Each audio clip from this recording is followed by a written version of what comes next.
You would have heard the statement get up, dress up, and show up. That's exactly what I'm doing right now. I've not been well since a few days, and I kind of get it that it's going to be the same for a couple of more weeks. So I decided to show up, be present, and not be perfect, which links to one of the most common trauma responses, perfectionism. So I thought that this is the apt time I can talk to you about it. Do you find yourself delaying things, giving one excuse or the other? Do you leave things halfway or feel disappointed of the things you have completed, noticing or feeling that they're not perfect? Do you keep editing your emails or your videos or your pictures until you find the perfect one, or everything goes off into your folders? Do you find it difficult to celebrate your wins or celebrate yourself? Well, the world might call it perfectionism, but as a child, it would have been a feeling of not being good enough despite doing everything he or she could do. So, we'll try to understand through a story. Well, let's call him Arjun. So, Arjun is very good at drawing and painting. So, one day he spent hours drawing a perfect picture according to him, a park with a lot of flowers, garden, children playing, sky, and it. He takes it to the elders at home, and with one look, everybody started giving him their feedback. Who paints the sky yellow? Can't you see you've crossed those boundaries? You've not colored inside those borders. Try to color it perfectly. You've just wasted one page and so much of colors. The next time Arjun came back from school with a test result, he had scored 95 on 100. He beamed with joy and came running. Nobody said well done. Nobody said wow.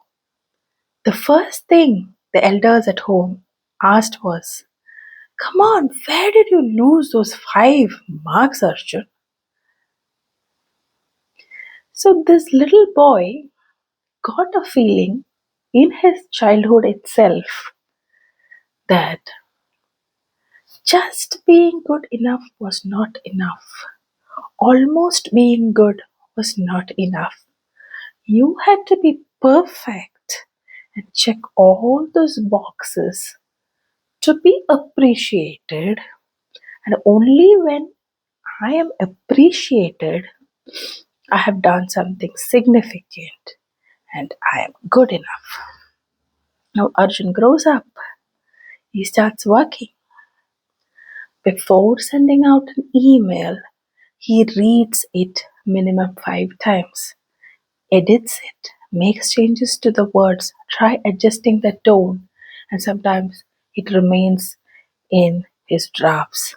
And if it was a project, somebody else always scored on him. He wanted to start his fitness regime. He always looked for the perfect time to start, the perfect day to start, bought the clothes required, bought the shoes required, but kept postponing until he found the right time. He wanted to post his cooking video on the social media, but every time he looks at the videos, those are there, he gets intimidated. Even with the smallest splash on his kitchen table, and keeps deleting the videos what he's recorded until he gets the perfect one. So, what happens here? A child who was constantly subjected to criticism of the mistakes what they had made rather than being appreciated for all the efforts they had taken gets into that mode that unless we do everything perfectly according to the other person's expectations, we are not successful or good enough. So, if you look at it, there is nothing called as perfect described anywhere. Like there is no description for a perfect picture, a perfect figure, a perfect movie, a perfect meal, a perfect home, etc.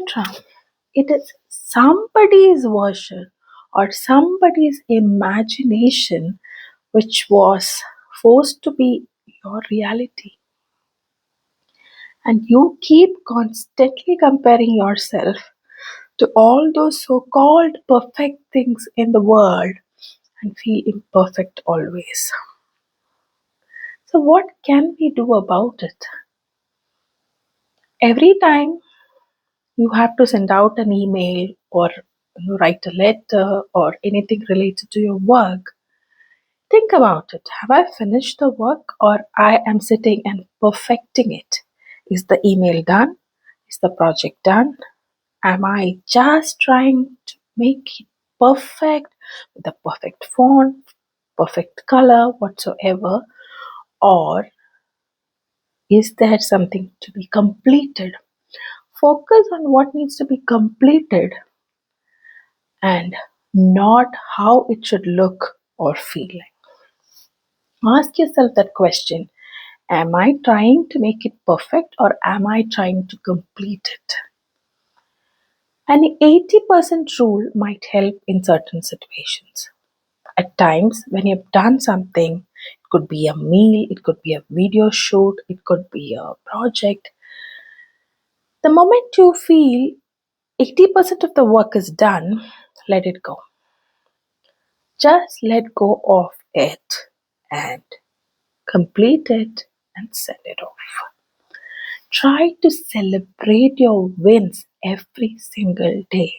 That one day you exercised, that one complete meal you had, that one video you posted on social media, this one email you sent on time.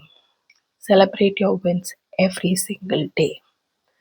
And at the end of the day, close your eyes and talk to that inner child or that hurt self of yours and give them the assurance that you were always enough and you don't need to chase perfection throughout your life, because the moment we start chasing perfection, we completely get exhausted and lose out on the entire process and progress.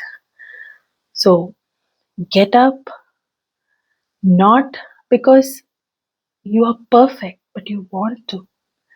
Show up, dress up, get up, dress up, show up. When you say it in that order, get up, dress up because you want to honor yourself, and show up because progress matters.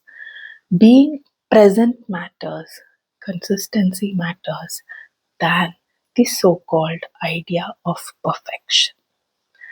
So rather than chasing somebody's perfect life, somebody's perfect home, car, job, beauty, whatsoever, try to find your perfect self.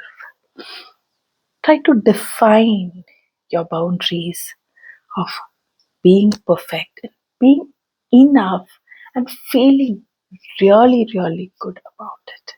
So I chose to be present today rather than being perfect and felt that was very much required to convey this message to